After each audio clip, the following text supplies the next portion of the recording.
Sahabat RHK yang dikasihi dan diberkati Tuhan, renungan harian keluarga kita hari ini, Sabtu 13 Februari 2021, terambil dalam kitab Esra pasal 7 ayat 24 sampai 28a. Esra pasal 7 ayat 24 sampai 28a.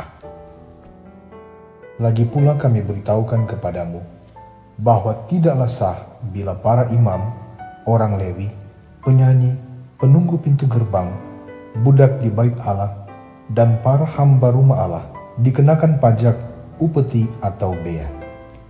Maka engkau, hai Ezra, angkatlah pemimpin-pemimpin dan hakim-hakim sesuai dengan hikmat Allahmu yang menjadi peganganmu, supaya mereka menghakimi seluruh rakyat yang diam di daerah seberang sungai Efrat, yakni semua orang yang mengetahui hukum Allahmu. Dan orang yang belum mengetahuinya, haruslah kau ajar.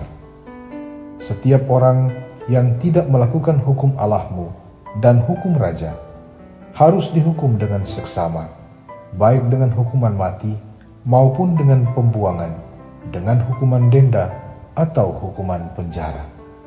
Terpujilah Tuhan Allah nenek moyang kita, yang dengan demikian menggerakkan hati raja, sehingga ia menyemarakkan rumah Tuhan yang ada di Yerusalem, dan membuat aku disenangi oleh raja dan penasihat-penasihatnya, serta segala pembesar raja yang berkuasa. Judul RHK hari ini, Pujian bagi Allah. Belajar dari bagian Alkitab ini, maka dapat kita katakan bahwa tidak ada alasan untuk tidak memuji Tuhan, dan ada banyak alasan untuk bersyukur dan memuji Tuhan. Itulah yang dilakukan Imam Esra dalam kehidupan sehari-hari, walaupun banyak tantangan dan pergumulan yang dialaminya.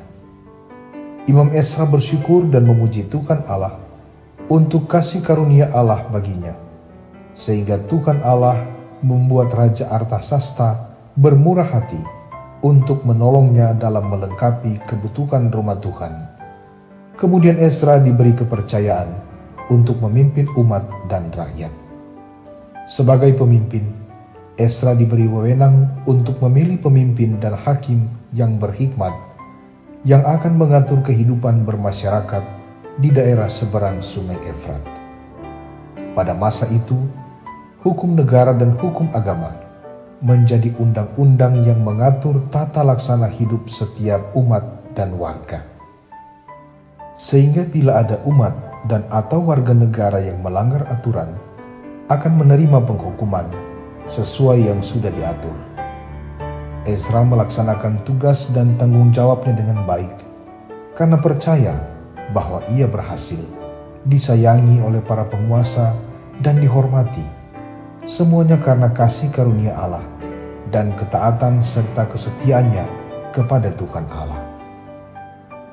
Keluarga yang dikasihi Tuhan, mari kita belajar dari Ezra yang hidup taat, setia, menghormati Tuhan, dan senantiasa bersyukur serta memuji Tuhan dalam kehidupan sehari-hari sebagai tanda hidup yang menghormati dan mengasihi Tuhan Allah di dalam Yesus Kristus, yang sudah mati dan bangkit untuk menyelamatkan kita.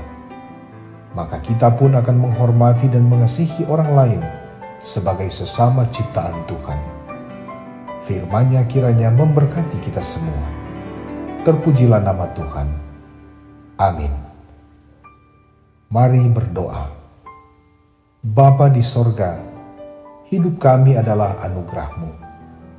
Mampukan kami untuk selalu bersyukur dan memuji Engkau Tuhan, serta melakukan apa yang Engkau mau di setiap hidup dan karya yang Engkau anugerahkan bagi kami. Demi Kristus kami berdoa. Amin.